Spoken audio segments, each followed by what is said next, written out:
Hello, this is Will with My Spiritual Clarity on one of our first spring days. I'm very excited.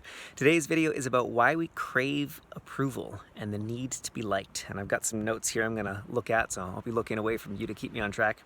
So I had a session with a private client recently, and this came up big time. And I've changed some details so that no one would know who it is. But they came to me and they said, the universe clearly doesn't want me to have a business.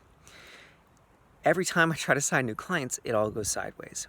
And through the process that I use in my private sessions, we identified some things. So one was this belief that people don't do the right thing. And this is a belief that this client had, no longer has. And that every time that they try to sign new clients, it all goes sideways.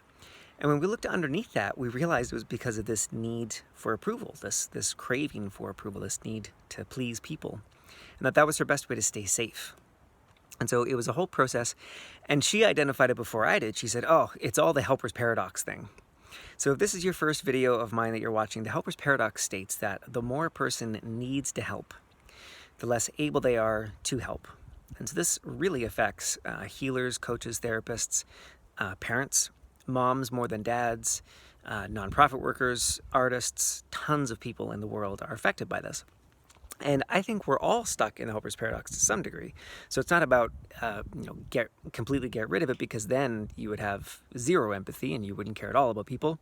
But if you're so hampered by that need to help and that need to be liked, then you also can't be effective. And it's a little colder outside than I thought, so apologies for the slight shake of the camera. So for her it was, if they like me, I'm safe because they'll keep me. And underneath all that was this belief that she could somehow get people to like her.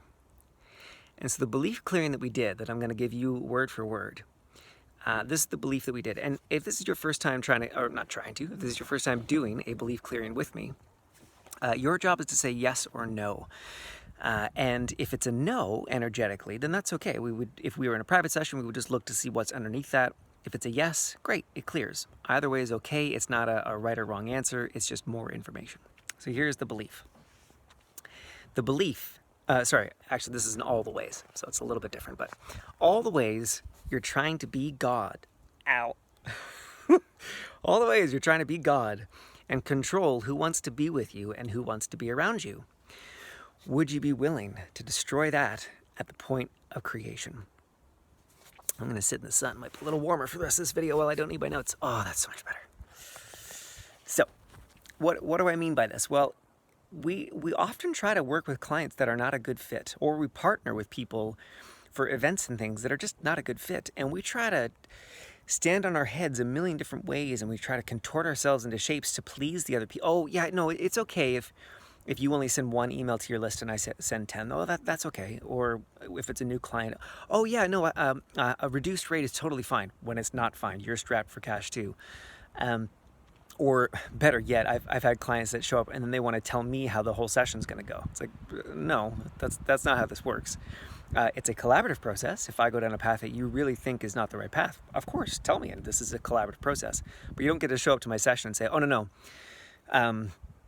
You're twitching and yawning when energy processes for your body. No, that doesn't work for me. Please don't do any of that. Like, I think we're not a good fit.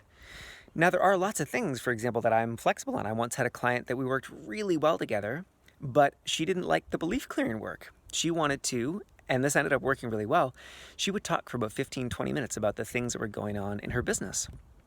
And she's a very successful author and speaker. She worked with very high-level companies. And so she would just share all that, and then she'd say, what's your read? What's your take? And then I would share with her from my notes what had come up about what beliefs were there, or what sticking points are there energetically.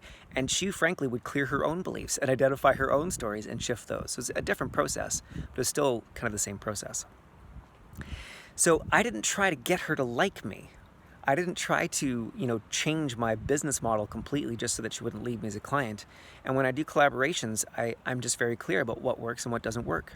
So this need for approval that healers have, and coaches and therapists, it's wrecking your business. And the helper's paradox is at the core. This need to help, this need to help, this need to be liked. So I hope that you will come and join us for the half-day Healing the Helper's Paradox. It's on June 1st. I'll put the link in the comments below, and more videos to come. Have an amazing day.